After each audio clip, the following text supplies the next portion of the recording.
السلام عليكم ورحمة الله وبركاته. نحمده ونصلي على رسوله الكريم. أما بعد فأعوذ بالله من الشيطان الرجيم. بسم الله الرحمن الرحيم. পবিত্র মক্কাতুল মুকাররমা থেকে আপনাদের সবাইকে জানাচ্ছি আন্তরিক শুভেচ্ছা এবং মুবারকবাদ। আমরা গতকাল মক্কাতুল মুকাররমাতে 27-এর কদরের রাতকে কাটিয়েছি। আজকে বাংলাদেশে 27-এর কদর, একটি গুরুত্বপূর্ণ কদরের রাত। আল্লাহ রাসূল সাল্লাল্লাহু আলাইহি সাল্লাম, আমরা জানি যে লাস্ট 10 ডেজ অফ রমাদানের রাতে ঘুমাতেন না, একান্তভাবে তিনি ইবাদত করতেন। আমরা গতকাল দেখেছি লাখো লাখো ধর্মপ্রাণ মুসল্লিরা কাবার প্রান্তরে কেউ উমরা করেছেন, কেউ কিয়ামুল লাইলে অংশগ্রহণ করেছেন, তারাবিতে অংশগ্রহণ করেছেন। আলহামদুলিল্লাহ, আজকে বাংলাদেশে 27-এর কদরের রাতকে আমরা উদযাপন করছি।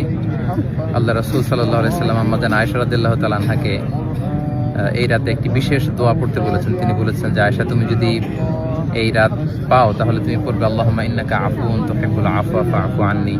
অর্থাৎ, হে আল্লাহ, আপনি ক্ষমাশীল, আপনি ক্ষমা করাকে পছন্দ করেন, আল্লাহ আপনি আমাদেরকে ক্ষমা করেন।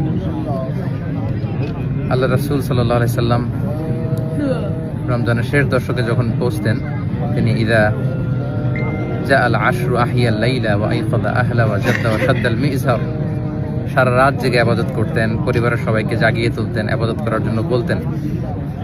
এবং সারা বছর কোরআনের যে আয়াতগুলো নাজিল হয়েছিল এগুলো তিনি জিবরাইল আলাইহিস সালামের সাথে রিভাইজ করতেন, তিনি শোনাতেন। জিবরাইল আলাইহিস সালাম আল্লাহর রাসূল সাল্লাল্লাহু আলাইহি ওয়াসাল্লামকে পড়ে শোনাতেন। তো এই ক্ষমার রাতে আমরা যেন আল্লাহর কাছ থেকে ক্ষমা পেতে পারি, আমরা কায়মুল বাক্যে আল্লাহ তাআলার কাছে ক্ষমা চাই। আল্লাহ যেন আমাদেরকে উতাকা মিনান নার, জাহান্নামের আগুন থেকে রমাদানে যে মুক্তির ঘোষণা দেওয়া হয়, সেই মুক্তিপ্রাপ্ত বান্দাদের অন্তর্ভুক্ত যেন আমরা হতে পারি। পবিত্র মক্কাতুল মুকাররমা থেকে আমরা প্রাণ ভরে দোয়া করছি আপনাদের জন্য, আপনারাও আমাদের জন্য বিশেষভাবে দোয়া করবেন। এবং স্পেশালি আমাদের হাসানা ফাউন্ডেশনের জন্য আমি দোয়া চাই। ভেরি রিসেন্টলি আমরা একটা ফাউন্ডেশন ফর্ম করেছি, হাসানা ফাউন্ডেশন, যেটার মধ্য দিয়ে আমরা বাংলাদেশের বিভিন্ন শিক্ষা কার্যক্রম পরিচালনা করব। কদরের এই বরকতময় রাতে হাসানা ফাউন্ডেশনের ভবিষ্যৎ কার্যক্রমগুলো যেন আমরা স্মুথলি পরিচালনা করতে পারি। আপনারা এই ফাউন্ডেশনটির জন্য দোয়া করবেন। এবং ঈদের পরপরই আমি দেশে আসব।